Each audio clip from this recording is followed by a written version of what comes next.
This is an experimental video which I'm submitting to you, Dick, to see whether you like it or not. I'm sure I'm going to go too long on this thing because I haven't really worked it.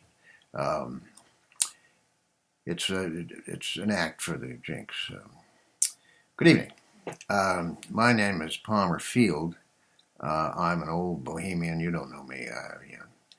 I directed the cremation of care about 10 times. I want to talk about one of those. The one I want to talk about was in 1942. And nobody knows about this because the grove was closed, of course. And there were about 12 of us, all members. They were all 4F, of course. You know, they were deaf and couldn't see and stuff like that. Couldn't use their arms, legs. And so we decided that we'd recreate the cremation for 1942 so that you have a continuous tradition there.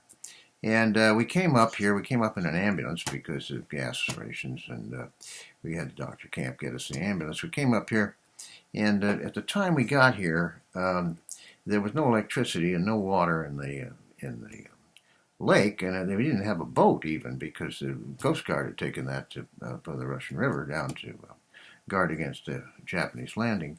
And so our idea was we were going to have one of our 4F guys take a torch and walk across the bottom of the lake and then light care on fire. Well, what happened is we were planning this, and up came the air warden. And the air warden says, you can't do any of this stuff. We can't because we got the airplanes upstairs, and, you know, we don't have any idea what's going to happen, and if we're going to get bombed or something, and you people, but there's fire, so we couldn't do that. Anyway, so we went down to the chalet. We were having a meeting down there, a bunch of military types.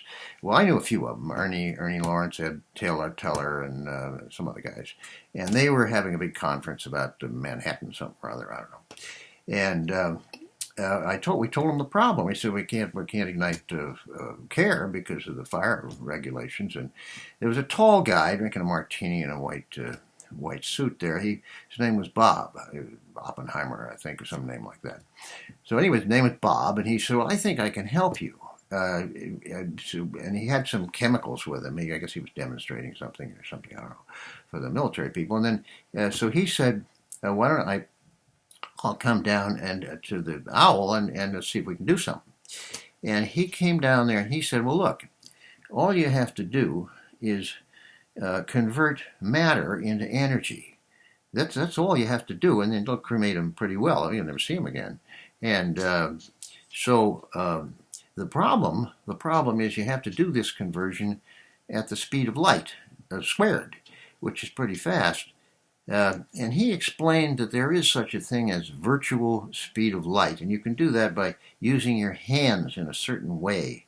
It's the only way I can explain this really is a demonstration. If you take a big block of ice and you reduce it to a cube, the temperature remains the same. In other words, they're just as cold. Well, that's the principle.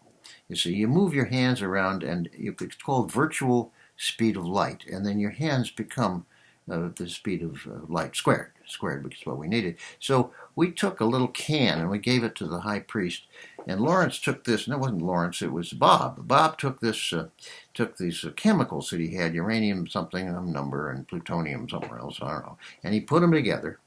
And the high priest sat there and for about 5 minutes, and he moved these things around. You know, we were trying to get to duplicate the speed of light with his hands. And I guess he succeeded because that's the last I remember.